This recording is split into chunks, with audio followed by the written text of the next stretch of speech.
পাণ্ডুলিপি audio book সিরিজে আপনাদের স্বাগতম। আধুনিক বাংলা সাহিত্যে হুমায়ূন আহমেদ একজন অপ্রতিদ্বন্দ্বী কথা সাহিত্যিক। তার লেখা পড়ে আমি প্রায় ভুলে যাই, আর খুব সম্ভবত এই কারণেই দ্বিতীয়বার কিংবা আরও অনেকবার পড়বার সময় সেই একই রকম ভালো লাগা কাজ করে। সেই ভালো লাগার একটা অংশ আজকে আপনাদের মাঝে শেয়ার করছি। আমাদের আজকের গল্পের নাম ছুনু মিয়া। গল্পটি লেখকের সকল কাঁটা ধন্য করে প্রবন্ধ গ্রন্থ থেকে নেওয়া হয়েছে। গল্প শুরু করছি। আমার নাম সোনু মিয়া। গলার স্বরে বিস্মিত হয়ে তাকালাম। চাপা হিসহিসে গলা। সর্পকুলের কথা বলার ক্ষমতা থাকলে হয়তো এভাবেই কথা বলতো। তবে আমার পাশে যে দাঁড়িয়ে, সে সাপ না, মানুষ। ছোটখাটো একজন মানুষ, গায়ে চকচকে শার্ট, সেই শার্ট প্যান্টের ভেতর ইন করা। পায়ে অবশ্যই স্পঞ্জের স্যান্ডেল। লক্ষ্য করলাম পায়ের বুড়ো আঙুলে নেল পলিশ দেওয়া আছে। হাতের কনুষ্ঠ আঙুলেও নেল পলিশ। মাথার চুল তেলে চপচপ করছে। চোখে সানগ্লাস। কিছুক্ষণ আগে পান খেয়েছে, পানের রস গড়িয়ে পড়ছে। আমার জন্য একটু খাস দিলে দোয়া রাখবেন স্যার। এই বলে সোনু মিয়া আমাকে কদমবুসি করতে এগিয়ে এলো। আমার পাশের চেয়ারে নীলগঞ্জ ইউনিয়নের চেয়ারম্যান গনি সাহেব বসে আছেন।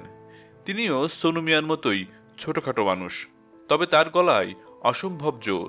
তিনি প্রচণ্ড ধমকে বললেন, খবরদার, ওনার গায়ে হাত দিবি না, খবরদার বললাম। সোনু মিয়া হেসে ফেলল। মনে হলো ধমক খেয়ে সে বড়ই আনন্দ পাচ্ছে। গনি সাহেব আবারও ধমক দিলেন, দূরে গিয়ে দাঁড়া সোনু। সোনু একটু সরে গিয়ে তৃপ্তির হাসি হাসল। ধমক খেয়ে এত আনন্দিত হতে এর আগে কাউকে দেখিনি। সে পকেটে হাত দিয়ে রুমাল বের করে বেশ কায়দা করে মুখ মুছতে লাগল। ফুলতোলা বাহারি রুমাল। রুমালে আতর ছিল বোধহয়। চারিদিক সস্তা আতরের গন্ধে ভরে গেছে। গনি সাহেব বললেন, সুনু, তুই 10 হাত দূরে গিয়া বস। চশমার ফাঁক দিয়া অন্যরে দেখবার চেষ্টা করবি না। চশমার ফাঁক দিয়া দেখনের চেষ্টা করছস কি, তোর জ্যান্ত কবর দিয়া ফেলবো। উনি অতিথি মানুষ, উনার বিপদ হইলে তোর রক্ষা নাই। আমি এদের আচার আচরণ কথাবার্তা কিছুই বুঝলাম না, তবে খুব ব্যস্তও হলাম না। আমি জানি যথাসময়ে আমাকে বলা হবে। আমার সঙ্গে পরিচয় করিয়ে দেওয়ার জন্যই সুনুকে আনা হয়েছে। এখন তাকে নিয়ে খানিকটা নাটক করা হচ্ছে। গ্রামের লোকজন নাটক করতে পছন্দ করে। গনি সাহেব আমার দিকে ঝুঁকে এসে বললেন, সুনু মিয়ার চোখ খুবই খারাপ, চোখের নজর লাগে। তার চোখের নজর এই অঞ্চলে বিখ্যাত। এই জন্যই কালো চশমা।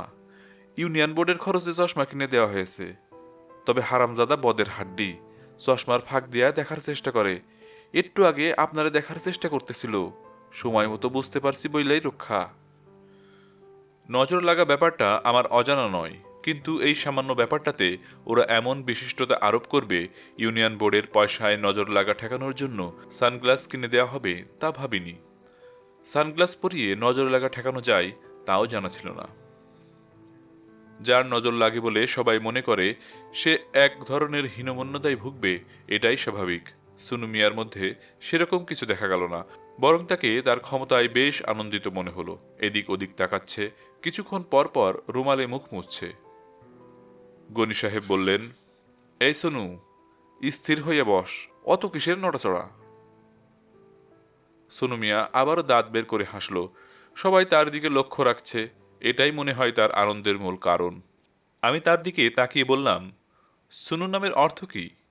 সুনু মিয়া হাসি মুখে বলল, নামের অর্থ জানি না, পিতামাতার নাম রাখছিল সানোয়ার, গ্রামের লোক ডাকে সোনু। বড় নাম ডাকতে গ্রামের লোকের কষ্ট হয়, গ্রামের লোকের জিহ্বা থাকে মোটা।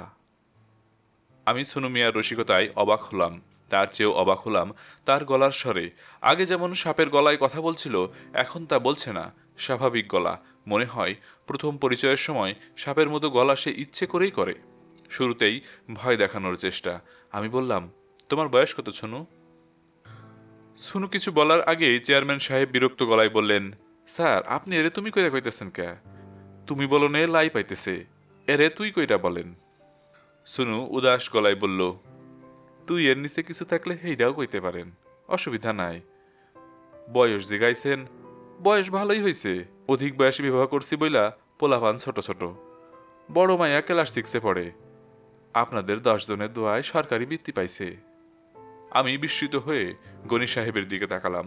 গনি সাহেব বিরক্ত গলায় বললেন, কথা সত্য। এই হারামজাদার ছেলে মেয়ে প্রত্যেকটা লেখাপড়াই ভালো। বড় মেয়েটা তো অত্যাধিক ভালো, ময়মনসিংহ ডিস্ট্রিক্টে সেকেন্ড হয়েছে। গনি সাহেব উদাস গলায় বললেন, গোবরে পদ্ম ফুল যে বলে এই জিনিস, আর কিছু না। গোবর তো না, একেবারে গুইয়ের মধ্যে পদ্ম ফুল। সুনু বলল, বেয়াদবি না নিলে একটা সিগারেট দেন স্যার, খাইয়া দেখি।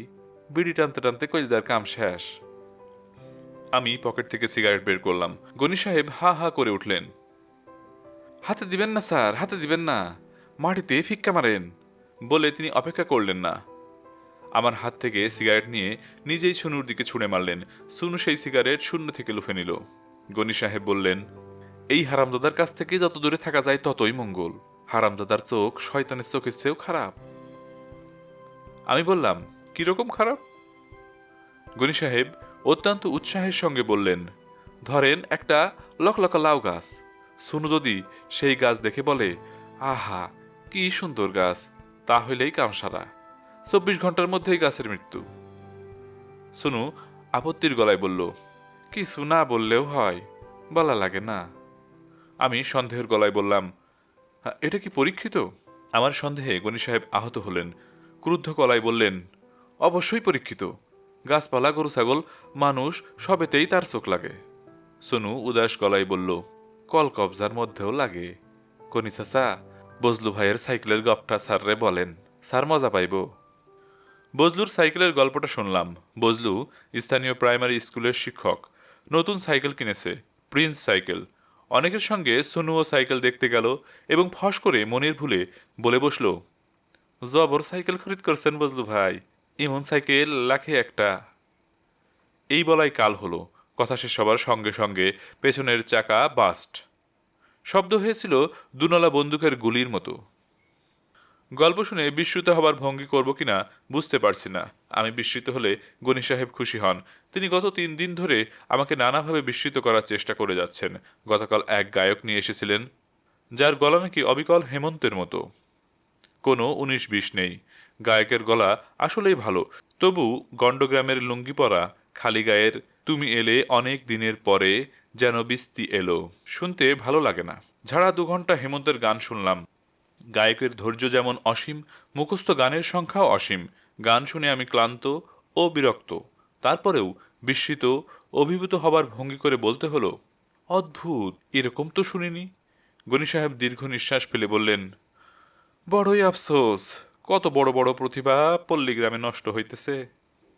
কে জানে, সুনু মিয়াও হয়তো এদের চোখে বিরাট প্রতিভা। পল্লীগ্রামে অনাদরে নষ্ট হচ্ছে, আমাকে দেখিয়ে সেই প্রতিভার খানিক স্বীকৃতিও যদি পাওয়া যায়। গনি সাহেব আমার কানের কাছে মুখ এনে ফিস করে বললেন, ভাই সাহেব, সুনুর চোখ বড়ই ডেঞ্জারাস, ভেরি ভেরি ডেঞ্জারাস। গ্রামের মানুষদের এই আরেক বদভ্যাস, কানে কথা বলা। ছুনুর চোখ ডেঞ্জারাস, এই তথ্য আমার কানের ভেতর দিয়ে দেওয়ার দরকার নেই। এটা তেমন গোপন তথ্যও নয়। এমন না যে সুনু এই গোপন সংবাদ দিয়ে দেওয়ায় আহত হবে। সুনু এই খবরে খুশি হয় বলেই আমার ধারণা। সে যে একজন ডেঞ্জারাস ব্যক্তি তা প্রমাণ করার জন্য সুনুর নিজের ব্যস্ততাও কম না, গনি সাহেবের চেয়ে বেশি বলেই মনে হচ্ছে। সুনু বলল, বিয়া বাড়ির গপটা করেন, স্যার মজা পাইব, বড়ই মজার গপ। মজা পাবার জন্য আমি তেমন অস্থির ছিলাম না। তারপরেও বিয়ে বাড়ির গল্পটা শুনতে হলো। 3 বছর আগের ঘটনা। এই গ্রামেরই এক মেয়ের বিয়ে হচ্ছে। বর আসছে পালকিতে। পথে সোনুর সঙ্গে দেখা। সোনু পালকি দেখে মুগ্ধ হয়ে মনের ভুলে বলে ফেলল, মেলা দিন পর পালকি দেখলাম, বড়ই সৌন্দর্য। সোনুর কথা শেষ হবার আগেই পালকি ভেঙে ধান খেতে পড়ল। সেখানে আবার 1 হাঁটু পানি। নতুন বর কাদাই পানিতে মাখামাখি। কোনে বাড়ির লোকজন খবর শুনে সোনুকে ধরে ইচ্ছা মতো ধোলাই দিয়েছে। নীলগঞ্জ সদর হাসপাতালে থাকতে হয়েছিল 4 দিন। সোনু হাসি মুখে বলল, আর একটু হলে জানে মায়েরা ফেলতে স্যার, অল্পের জন্য জীবন রক্ষা হয়েছে, সবই আল্লাহর ইশারা। আমি বললাম, মার খেয়ে তুমি তো মনে হয় খুশি হয়েছ। সোনু বিনয়ে গলে গিয়ে বলল, মায়ের তো স্যার খাওয়ান লাগবই, অত বড় একটা ক্ষমতা। এই ক্ষমতায় কি তুমি খুশি? লোকজন আমারে সমীহ করে, যখন পথে হাঁটি আঙুল উচাইয়া দেখায়, বড় ভালো লাগে। এই যে আপনি আমারে আদর কইরা ফিল্টার সিগারেট দিলেন, আমি খাইলাম, এইগুলান হইল আমার ক্ষমতার কারণে। ক্ষমতা না থাকলে কে মারে পুষতো? তুমি কি নিশ্চিত তোমার ক্ষমতা আছে? সুনু মিয়া প্রশ্ন শুনে হেসে ফেলল, আনন্দিত গলায় বলল, নিজের কথা নিজের মুখে বলা ঠিক না, গুনাহ হয়। আল্লাহ পাক বেজার হন, 10 জনের জিজ্ঞেস করেন, তারা বলবো। আর যদি অনুমতি দেন, তা হইলে চোখের একটা খেলা দেখাই দিমু। চোখের খেলা দেখার জন্য আমি তেমন আগ্রহ দেখালাম না। এই সব আধিভৌতিক ব্যাপারে প্রশ্রয় যত কম দেয়া যায় ততই ভালো। পিশাচ ও ডাইনিদের যুগ পেছনে ফেলে আমরা অনেক দূর এগিয়ে গেছি। চাঁদে মানুষ পৌঁছে গেছে, কিছুদিন পর পৌঁছবে মঙ্গল গ্রহে। এই সময় চোখ লাগা নিয়ে মাথা ঘামানো শুধু হাস্যকর নয়, অপরাধও। পরদিন দুপুরে সুনুর সঙ্গে আবার দেখা। গনি সাহেবকে নিয়ে বেড়াতে বের হয়েছি। হঠাৎ দেখি খালের পাড় থেকে সুনু কচুরলতি সংগ্রহ করছে।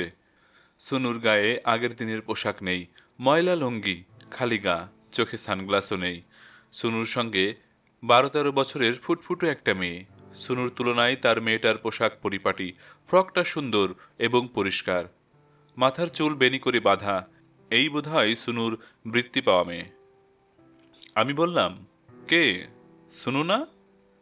সুনু জিবে কামড় দিল, যেন হঠাৎ আমাকে দেখে লজ্জা পেয়েছে। এই কি তোমার বৃত্তি পাওয়া মেয়ে? সুনু যেন আরো লজ্জা পেল।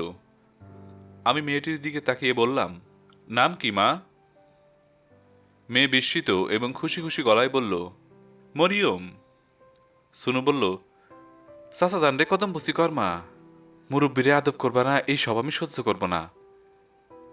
মেয়ে এসে সালাম করলো। আমি অবাক হয়ে দেখি সুনু চোখ মুছছে। কিছু জিজ্ঞেস করার আগেই সুনু বলল, আপনার মতো একজন বিশিষ্ট ব্যক্তি আমার মেয়েরে মা ডাকলো, মনটার মধ্যে বড় আনন্দ হইতেছে স্যার, বড় আনন্দ। আপনার মতো মানুষের দেখা পাওয়া ভাগ্যের কথা। গনি সাহেব বিরক্ত গলায় বললেন, ঢং করিস না সুনু, আজ তোর চশমা কই? চশমা ছাড়া ঘুরতাছস, তুই পাইছস কি? গনি সাহেবের কথায় তার ভাবান্তর হলো না, সে চোখ মুছতেই থাকলো। সন্ধ্যাবেলা গনি সাহেবের বাড়িতে ফেরার পথে ছোট্ট দুর্ঘটনা ঘটল। পা পিছলে ডিস্ট্রিক্ট বোর্ডের সড়ক থেকে নিচের খালে পড়ে গেলাম।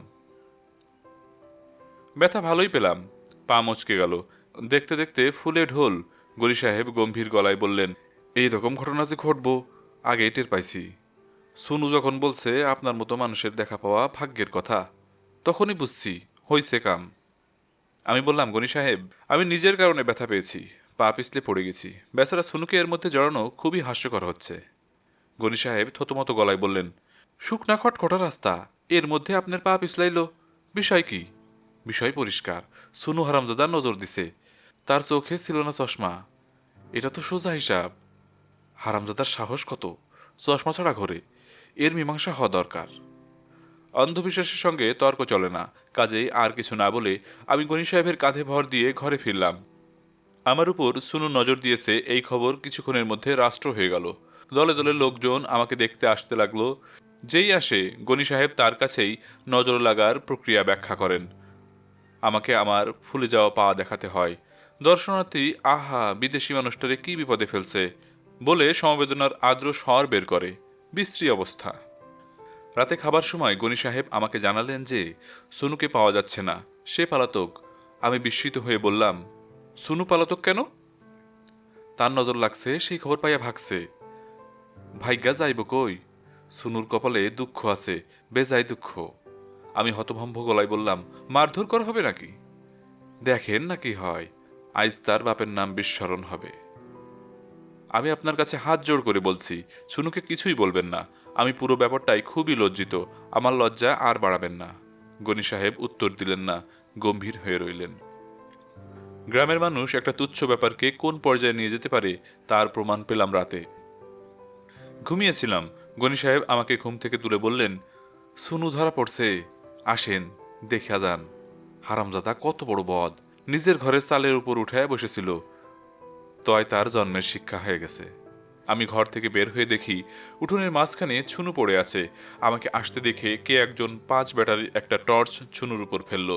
আমি অবাক হয়ে দেখলাম ছুনুর গায়ে কোনো কাপড় নেই, সম্পূর্ণ নগ্ন অবস্থায় সে পড়ে আছে, সারা শরীর রক্তে মাখামাখি। সে মাঝে মাঝে শাঁ শাঁ জাতীয় শব্দ করছে, আবার সেই শব্দ থেমে যাচ্ছে। কি ভয়াবহ অবস্থা! উঠোনের এক প্রান্তে দাঁড়িয়ে আছে সুনুর মেয়েটা। সে তার বাবাকে দেখছে না, দেখছে আমাকে। তার চোখে ঘৃণা নেই, রাগ নেই, তার চোখ গভীর অভিমানে আর্দ্র। আমি ছুনুর কাছে গিয়ে বললাম, ছুনু, আমার লজ্জা আর অনুতাপের কোনো শেষ নেই। আমি তোমার কাছে ক্ষমা প্রার্থী। ছুনু অনেক কষ্টে চোখ মেলল। আমি তার চোখ মুখে একটা আনন্দের আভা দেখলাম। সে ফিসফিস করে বলল, গরিব হইয়া জন্মাইছি, মায়ের তো কপালে আছেই। স্যারের যে ক্ষমতা দেখাইতে পারছি, এইটাই মনে শান্তি।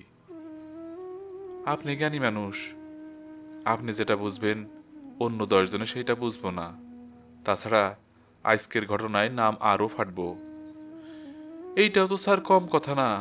মন্দ হোক ভালো হোক, একটা ক্ষমতা পাইছি। 10 জনে যদি নাই জানলো, এই ক্ষমতা দিয়া লাভ কি? আমার একটা সার্টিফিকেট যদি লেখা দেন, বড় ভালো হয়, ঘরে টানাইয়া রাখি। কি সার্টিফিকেট? নজরের বিষয়ে একটা সার্টিফিকেট। আচ্ছা যাও, দেব সার্টিফিকেট। সোনুর হেসকির মতো উঠছে। দূরে দাঁড়িয়ে তার মেয়েটা কাঁদছে। কি অদ্ভুত পরিস্থিতি! কে একজন বলল, সোনুর তো বটা পড়ায় ফেলা দরকার, অবস্থা ভালো ঠেকতেছে না। সোনুকে বিছানায় এনে শোয়ানোর ব্যবস্থা করে ডাক্তার আনতে লোক পাঠালাম। সোনু চোখের ইশারায় আমাকে কাছে ডাকলো। আমি মাথার কাছে গিয়ে দাঁড়াতেই ফিসফিস করে বলল, মইরা যাবো কিনা বুঝতে পারতেছি না, শ্বাসকষ্ট হইতেছে। একটা গোপন কথা আপনারে বইলা যায় স্যার, না বললে অপরাধী হইয়া থাকব। আমার আসলে কোনো ক্ষমতা নাই, দুষ্টু লোকে গ্যারাম ভর্তি। ক্ষমতা থাকলে নজর দিয়া এবারে শেষ কইরা দিতাম। যেমন ধরেন আমরা চেয়ারম্যান গনি সাহেব, কত চেষ্টা করছি তারে নজর লাগাইতে, লাগে না। আমি তাকিয়ে আছি, কি বলবো বুঝতে পারছি না। সোনু শ্বাস টানতে টানতে ফিসফিস করে বলল, সার্টিফিকেটটা কিন্তু দিয়েন স্যার, বাইসা থাকলে কামে লাগবো।